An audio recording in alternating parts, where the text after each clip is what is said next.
Hello friends, welcome to home food recipes. Hello friends, સ્વાગત છે મારી નવી રેસીપીમાં. આજે હું તમારી સાથે નારિયેળના લાડુની રેસીપી લઈને આવી છું.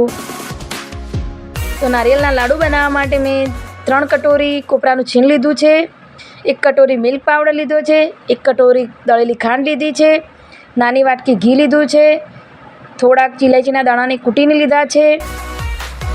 સૌપ્રથમ કડાઈમાં આપણે ઘી લઈશું.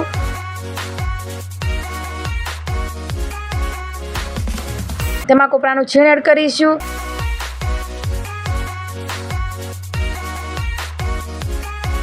અને સરસ રીતે મિક્સ કરતા જઈશું. ધીમા તાપે હલાવતા રહીશું. તો 2-3 મિનિટ સુધી હલાવ્યા પછી જોઈ શકો છો ફ્રેન્ડ્સ, એકદમ છૂટું થઈ ગયું છે.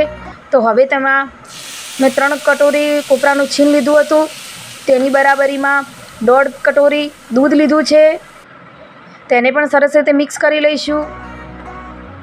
થોડીક વાર મિક્સ કર્યા પછી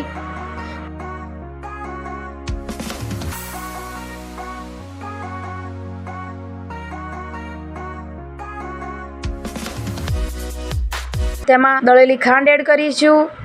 ખાંડ સરસ રીતે મિક્સ થઈ જાય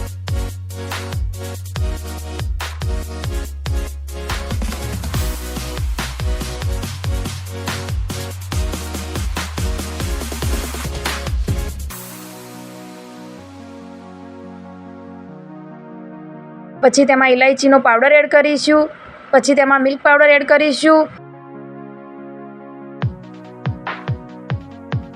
મિલ્ક પાવડરને સરસ રીતે હલાવી અને મિક્સ કરી લઈશું. તેને ધીમા તાપમાં 5 થી 10 મિનિટ સુધી હલાવતા રહીશું. તે સરસ રીતે મિક્સ થઈ જાય પછી તેને થાળીમાં કાઢી લઈશું અને 2-3 મિનિટ સુધી ઠંડુ થવા દઈશું.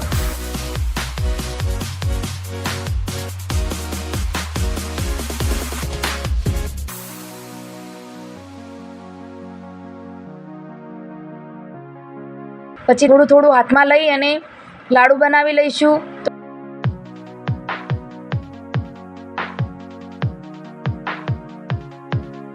તો ફ્રેન્ડ્સ, જોઈ શકો છો મારે સરસ લાડુ બને છે. તો હવે હું બધા જ લાડુ ધીમે ધીમે એક સરખા બનાવી લઉં અને તમને બતાવું.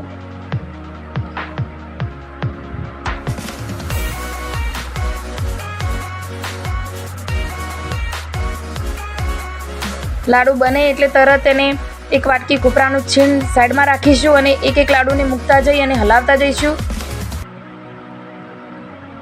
તો ફ્રેન્ડ્સ, જોઈ શકો છો મારે એકદમ સરસ લાડુ બને છે. તો હું તમને બધા જ લાડુ બનાવી અને ફરીથી બતાવું. તો તમે જોઈ શકો છો મારે બધા જ લાડુ બની અને તૈયાર છે. મેં ઉપરથી કેસર અને પિસ્તાનું ગાર્નિશ કર્યું છે. તો ફ્રેન્ડ્સ, તમે પણ ઘરમાં આવા લાડુ બનાવી શકો છો. જો મારી આ રેસીપી તમને ગમી હોય તો મારી ચેનલને લાઇક, શેર અને સબસ્ક્રાઈબ કરી લેજો. આવી જ નવી રેસીપી સાથે હું ફરીથી મળીશ. ત્યાં સુધી આવજો.